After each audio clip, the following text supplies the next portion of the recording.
Hola a todos, bienvenidos a una nueva edición de Informarte, gracias a El Club de los Aquellos y a Noticia Irrelevante. En esta ocasión vamos a conversar con el actor Alberto Vidarte. Él se encuentra en plena temporada de una obra que se llama Mary Richmond, Tú y los Otros. Hola Alberto, ¿qué tal? ¿Cómo estás? Hola Dani, ¿qué tal? Un gusto de saludarte y de poder llegar a todo tu público. También tenemos el gusto de tenerte con nosotros. Cuéntanos un poquito cómo surge, cuál es el origen de esta obra, cómo comenzaron a preparar Mary Richmond, Tú y los Otros.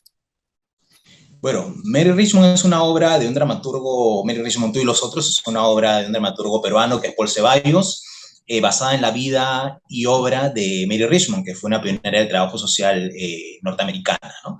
Ujú. Eh, Ella basó su vida en la protección y en el apoyo hacia los más necesitados, hacia la clase obrera, hacia los prisioneros, hacia enfermos mentales, hacia las minorías, ¿no?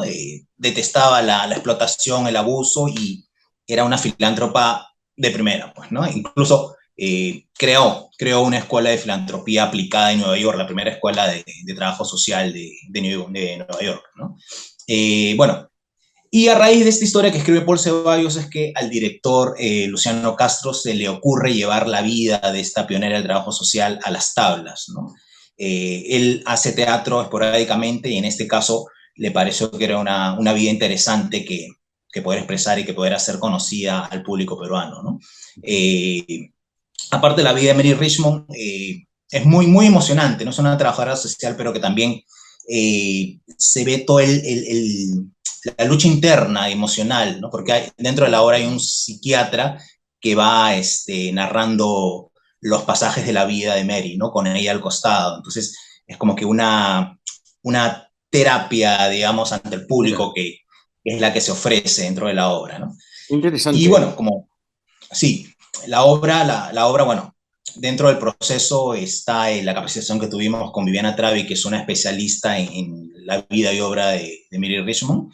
En Argentina, desde Argentina tuvimos vía Zoom todo lo que era la capacitación y el proceso habrá durado unos 4 meses, ¿no? Entre ensayos, ensayos en el teatro, ensayos en la sala que teníamos los actores, somos 8 actores, si no me equivoco, Ujú.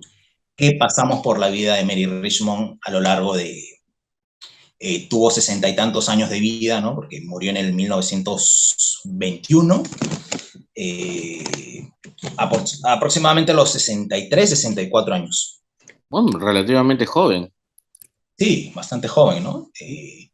Pero sí, fue una vida bastante intensa, fue una mujer que marcó mucho por su lucha contra los más, su lucha para apoyar a los más necesitados, a las minorías, ¿no? Fue una mujer lesbiana que dentro de la historia también se muestra un romance que hay con una chica, ¿no? Pero como eran esas épocas, era como que todo, es más, ella misma tenía temores de poder hacer demostraciones o Claro, digamos, evidenciar su opción, ¿no? por Al supuesto. punto de que bueno, con el mismo psiquiatra hay esas conversaciones de que ella inconscientemente trataba de ocultarlo, ¿no? En ese aspecto sí no era una mujer muy abierta. Ese era el único, digamos, aspecto de su vida en el que ella misma no sabía qué hacer, ¿no? Por la misma sociedad, por la idiosincrasia en la que había sido criada, su abuela, su madre, su tía. Entonces pensaba mucho en ellas para poder ella abrirse y ser pues, una persona totalmente libre en su opción sexual, ¿no? Ujú. ¿Y tu personaje cuál es? Bueno, en esta obra tengo 5 personajes. ¡Wow! Cinco Cinco personajes. personajes, ni más ni Sí, menos. sí, empiezo con un estudiante que aparece en los primeros años de la vida estudiantil de Mary Richmond, que es más o menos, hay una cosa como que romántica con ella, que no llega él digamos, a declararse el todo, pero hay cierto flirteo por ahí. Luego hacia los años ya donde ella empieza a buscar trabajo y donde se ve el machismo, el gran machismo que había en esa época, ¿no? Que solamente sentían que eran realmente profesionales y capaces los hombres, a las mujeres las tenían como Ujú. anuladas, ¿no? Intelectualmente, ¿no? Eh, Hago de un editor que es bastante mayor, es una persona como de 70 años, ¿no? Caracterizado, es un editor machista, muy gruñón, Y bueno, hay otro personaje que hago, que es un director, que es más, digamos, una mentalidad más abierta en el sentido de que sí quería darle un lugar a las mujeres dentro de su empresa, ¿no? Creí en la capacidad y en las propuestas que traía Mary Richmond para la empresa. Luego hago de un periodista sí que es muy amarillista, incluso se mete con la opción sexual, quería que Mary Richmond en una conferencia le pregunta sobre su relación con cierta chica, con cierta dama dentro de la historia, ¿no? Era como que inconoso y quería sacar del closet de alguna manera a Mary delante de todos, ¿no? En una conferencia de prensa que hay.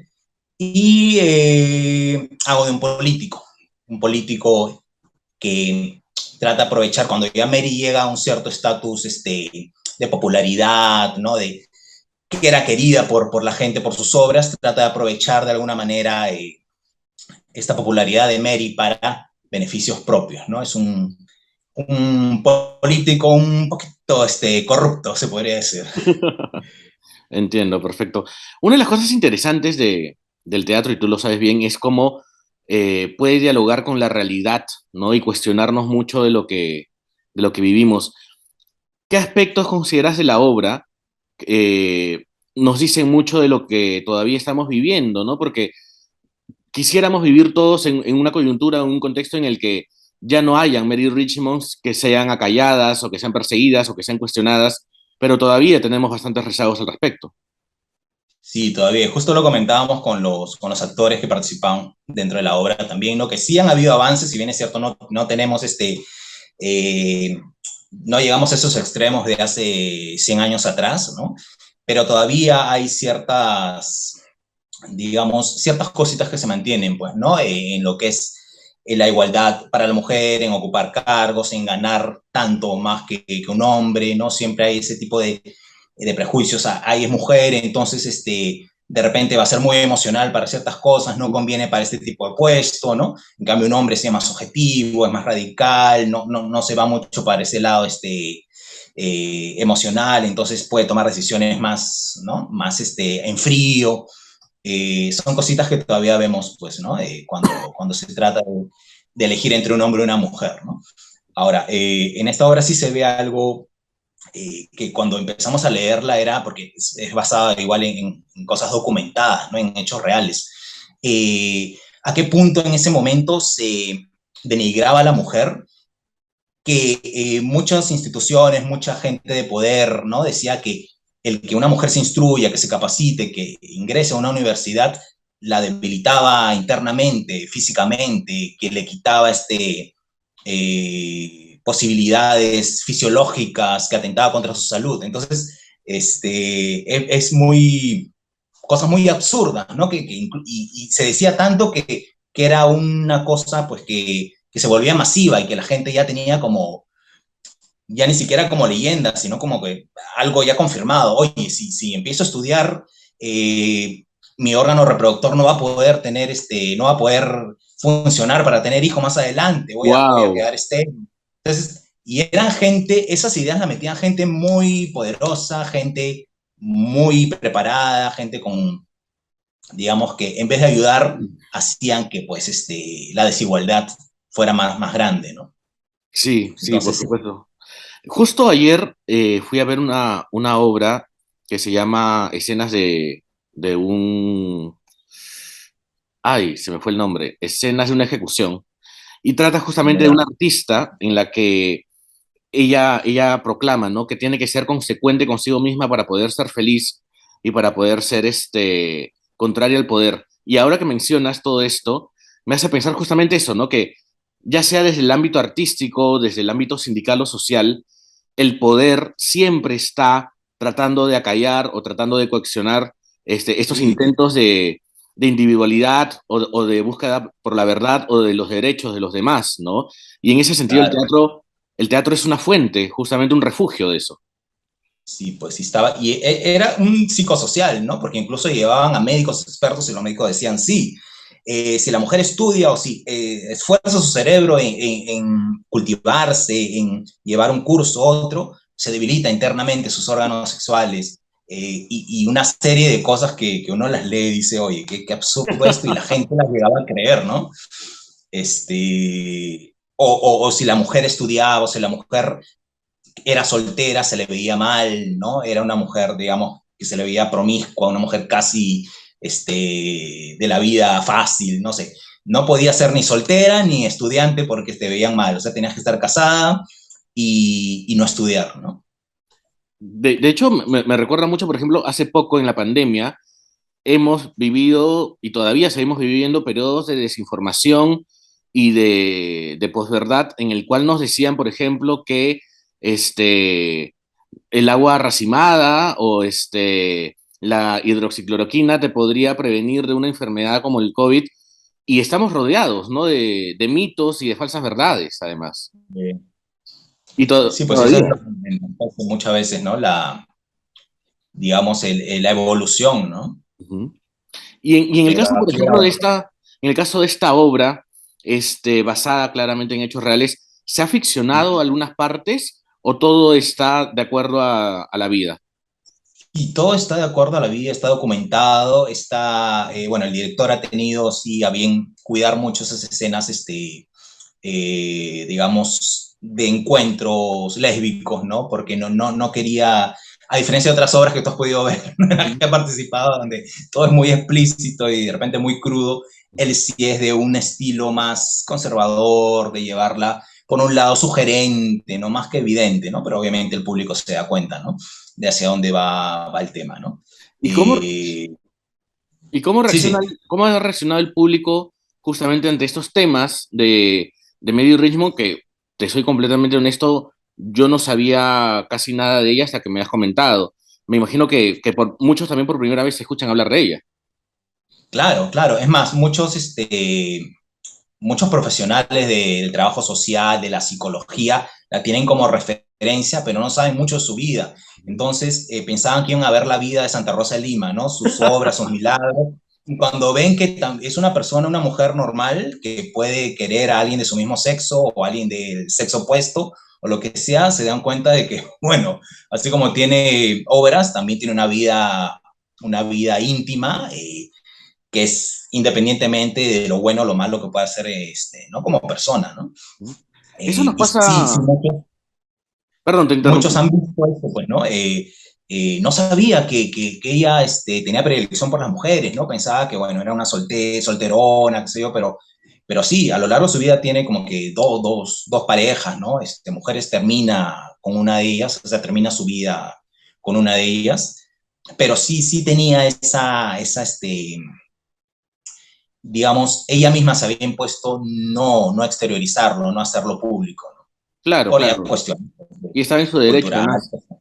Me haces Claro, acordar que no me acuerdo qué profesora o qué artista en algún momento explicaba que la historia, sobre todo, ha tratado de acallar este tipo de relaciones, sobre todo las homosexuales, en personajes públicos, ¿no? Históricos claro, importantes, y que cada vez que alguien decía, tal escritor tenía un amigo íntimo con otro escritor, amigo íntimo, nada, pareja. Lo que pasa es que nadie podía decir que eran pareja, ¿no? O tal cantante con tal chica eran grandes amigas, mentira, o sea, no eran grandes amigas, eran pareja, solamente que se ha callado. claro, Durante mucho tiempo la historia nos ha hecho creer que muchas personalidades eran heterosexuales. Bueno, no lo eran. claro.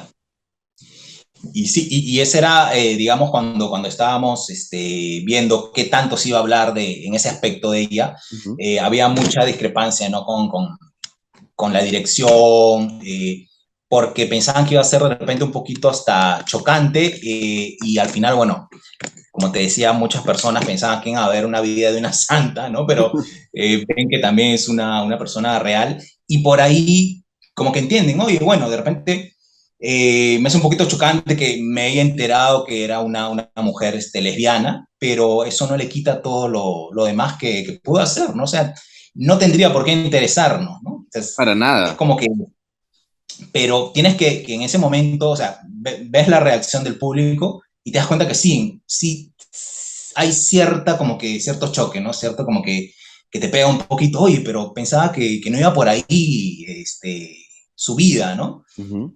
Eh, y sí, saben todo lo bueno que ha hecho, pero eso como que era una piedrita en el zapato, ¿no? Pero al final ya lo van viendo y se dan cuenta que no es una pedrita para nada, ¿no? Que era su vida y ella podía vivir su vida como quería, pues, ¿no? Eso es muy importante, ¿no? Que no es una piedra en el zapato y que además Claro. el teatro sirve justamente para iluminar esas zonas oscuras de la gente que admiramos y que seguramente no sabemos del todo. Alberto, la gente que quiera ver esta obra, ¿dónde puede conseguir entradas?